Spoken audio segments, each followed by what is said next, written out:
मराठी कादंबरी रुंझुन पैंजनाची भाग चौथा. प्रशांत आणि सुमेधा बालमित्र असल्यामुळे एकमेकांचे दुःख सहज लहानपणापासून शेअर करत होते. पण आत्ताची परिस्थिती वेगळी होती म्हणून प्रशांतला समजवणार होती, पण तो काही केल्या फुटेना आणि काही सांगायला पण तयार नव्हता. सुमेधा माहेरी आल्यापासूनच भेटीगाठी करण्यात भरकन निघून जायचा.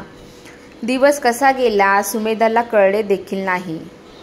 जेव्हा रात्री ती आपल्या बेडवर पडली तेव्हा मनाशीच पुटपुटली, अरे आज मी राघवला कशी विसरले. तसा आज खूप दिवस बिझी गेला होता. फोन करायलाही विसरले. मी असू दे उद्या बघू. खूप थकलेली झोपण्याचा प्रयत्न करीत होती, पण झोप आलीच नाही. प्रशांतचा चेहरा वारंवार आठवत होता. त्याचा निरागस चेहरा विसरणे शक्यही नव्हते. सुमेधा मनाशीच म्हणाली, राघव माझा जीवनसाथी आहे. मलाही तो आवडलेला आहे. विवाह बंधनात कधी ना कधी सर्वांचाच विसर पडतोय. यालाच तर जीवन म्हणतात. सुमेधाच्या मनात नाना तऱ्हेचे विचार ये जा करीत होते.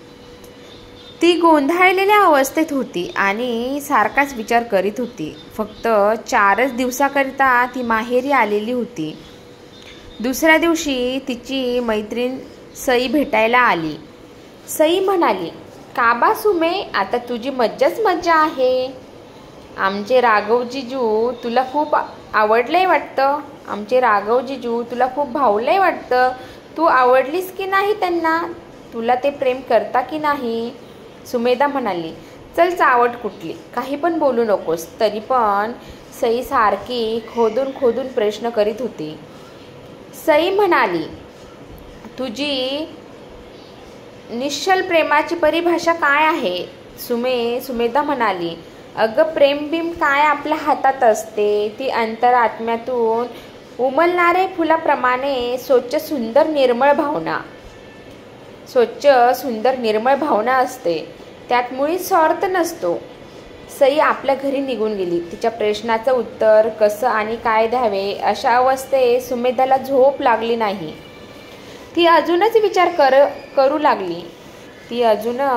करू लागली. राघवच्या प्रेमाची धुंद तिच्या तनामनावर संचारली होती. का खरंच राघव मला प्रेम करीत असेल ना? ती मनाशीच प्रश्न करीत होती. विवाह झाल्यापासून ती राघवच्या प्रेमात पडले. सारखा रात्रंदिवस त्याचाच विचार का करते? ही शारीरिक ओढ तर नसेल ना? आमचे प्रेम निस्वार्थ प्रेम असेल ना? हे राघवबद्दल आकर्षण कदाचित शारीरिक भूक तर नसेल ना? असे अनेक प्रश्नांचे उत्तर तिच्याजवळ नव्हते.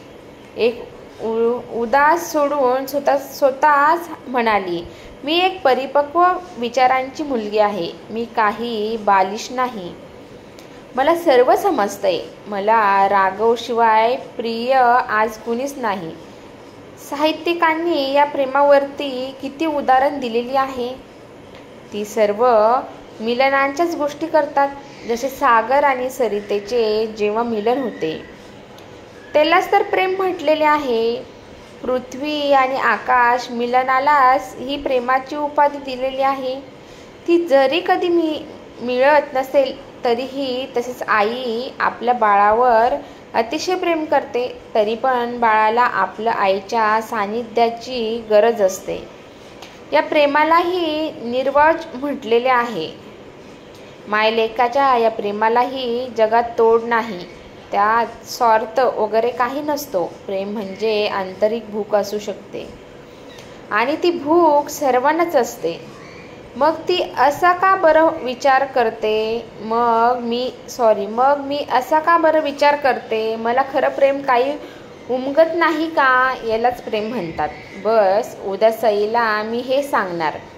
सईला सकाळ होताच फोन केल्याबरोबर लवकर आली. नेहमीप्रमाणे तिची बडबड सारखी सुरू झाली.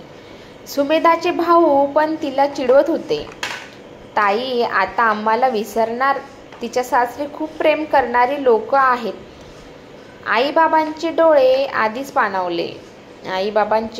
आधीच पाणावलेले दिसायचे. आई तिच्या जवळ थांबतच नव्हती. तिचे डोळे सतत झरू लागायचे. म्हणून तिच्याकडे पाहायचं टाळत होती. विवाह जुळल्यापासून आईबाबांचे डोळे तिला खूप काही सांगून जायचे. सुमेधा पुढ्यात असली की आई बाबा दोघेही सजल नेत्रांनी तिच्याकडे बघायचे. सुमेधाचाही धीर सुटायचा आणि ती हुंदके देऊन रडायची. वेळ मिळता सईसोबत पुन्हा गप्पा सुरू झाल्या. सुमेधा म्हणाली, मला खरं प्रेम काही उमगत नाही ग सई. सई काही सेकंदात स्थिर प्रज्ञासारखी सुमेधाकडे पाहू लागली. तिला काय उत्तर द्यावे समजेनासे झाले, पण लगेच स्वतःला सावरले. सुमेधाच्या मानसिकतेला ओळखून समजविण्याचा प्रयत्न केला. ज्या व्यक्तीबरोबर तुला आजीवन राहायचं आहे त्यावर भरोसा करायचा, त्याच्याशी एकनिष्ठ राहून प्रेम वाढवायचे. सुमेधा लगेच म्हणाली, प्रेम वगैरे आपल्या हातात असते का काय? हे बघ सुमे, ज्या लोकांच्या सानिध्यात तू लहानची मोठी झाली त्या लोकांवर तुझं प्रेमच आहे ना. आता सासरी सर्वांनाच तू प्रेम देशील ना. बघ सुमे, प्रेम वगैरे आपल्याच हातात आहे. बघ चहूकडे या प्रेमाने सालोख्यानेच हे जग भरलेले आहे. जगात मानवालाच नाही तर निसर्गावर, पक्ष्यावर, जनावरांवर सुद्धा प्रेम करणारे लोक आहेत ना. त्यांचा काही स्वार्थ असतो का? कसं समजावं मी तुला? वेड्या बाईचं काही ग बाई माझी सखी. सई पुन्हा म्हणाली, हे प्रेमाचे यंत्र आपल्याच हाती असतं आणि कुणाला किती द्यायचं हेही आपणच ठरवायचं असतं. समज आली की नाही माझ्या भोळ्या सखीला? सुमेधा म्हणाली, सई तू माझ्या मनातील शंकेचं निरसन केलंय ग. तू आज माझी खरी मित्र शोभते. असं म्हणून दोघीही बिलगल्या. डोळ्यातून धारा वाहू लागल्या. उद्या मी सासरी जाणार आहे. सासरे द्यायला येणार आहे आणि मी अशीच प्रेम व्याख्या करायला बसली आहे. माझं मन द्विगत होतं. कशातच रमेना. माझ्या प्रश्नांचे उत्तर मला मिळाले. आता मी 1 महिना सासरी राहणार आहे. त्यानंतर मला राघवसोबत घेऊन जाणार आहे. त्या 1 महिन्यात मी कशी असेन माझं मलाच माहिती. मी त्या 1 महिन्यात कशी असेन माझं मलाच माहीत नाही. तरी पण तू सांगितल्याप्रमाणे माझं प्रेम यंत्र मी सर्वांवर चालवणार आहे. सई खूप जोरात हा हा हा करून हसायला लागली. सई म्हणाली, दे टाळी. भावंडासोबत आणि आई बाबासह बोलता बोलता रात्रीचे 11 वाजले होते. ती आपल्या रूममध्ये झोपायला गेली तेव्हा पूर्णतया जुन्या आठवणीत गुंग झाली. काही प्रमाणात तिचं मन बरेच शांत झालेले होते. ती शांतपणे झोपी गेली.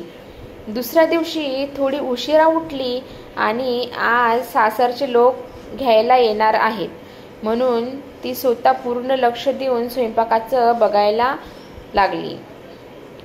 जेवण वगैरे स्वयंपाक झाला. जायची वेळ आली. तिचे भाऊ पराग आणि प्रवीण दोघेही तिला बिलगून रडायला लागले. सुमेधाची पाठवणीची वेळ आली. तिची विदाई जेव्हा होत होती तेव्हा सगळ्या आजूबाजूच्या महिला, काका काकू, मावशी, आजी सगळ्या भेटायला आल्या आणि सर्वांचे डोळे झरताना ती बघत होती आणि सुमेधाचे पण डोळे सारखे वाळत होते. लहानपणापासून राहिलेल्या लोकांमध्ये ती मोठी झाली, खेळली. आता त्यांना सोडून सासरी जावं लागत आहे. हे दुःख अतीव होतं, परंतु जाणेही जरुरी असतं. तिला पर्याय म्हणून काही संसारातील गोष्टी आईने सांगितल्या. सासरी कसं राहायचं, कसं वागायचं, आपल्या प्रयत्नाने, बुद्धिचातुर्याने सगळ्याची मने कसे जिंकायची या गोष्टी सांगितल्या आईने. म्हणाली, माझी सोनू फारच सहनशील आणि समजूतदार आहे. आपल्या आईवडिलांचं, बाबांचं नाव कधीच कमी होऊ देणार नाही. सर्वांना सांभाळून घेशील. बेटा तुझा संसार सुखाचा हो हीच प्रार्थना देवाजवळ करते. आमच्या लोकांची काही चूक झाली असेल तर माफ करशील. सर्वांना आमचा नमस्कार सांगशील. पोरी इतकं बोलून आई आपले डोळे पदराने पुसायला लागली. तेवढ्यात अंगणात गाडी आली. सुमनच्या सासऱ्यांनी आवाज दिला, चला बेटा सुमेधा, आपल्याला संध्याकाळच्या आत जावे लागेल. काही न बोलता सुमेधा त्यात जाऊन बसली. तिचे डोळे सारखे झरत होते. ती आता सगळ्यांना दुःखी न पाहता तिथून पटकन निघून जाण्याचा प्रयत्न करीत होती. गाडी धावू लागली तशी ती आपल्या बालपणीच्या आठवणी आठवू लागली.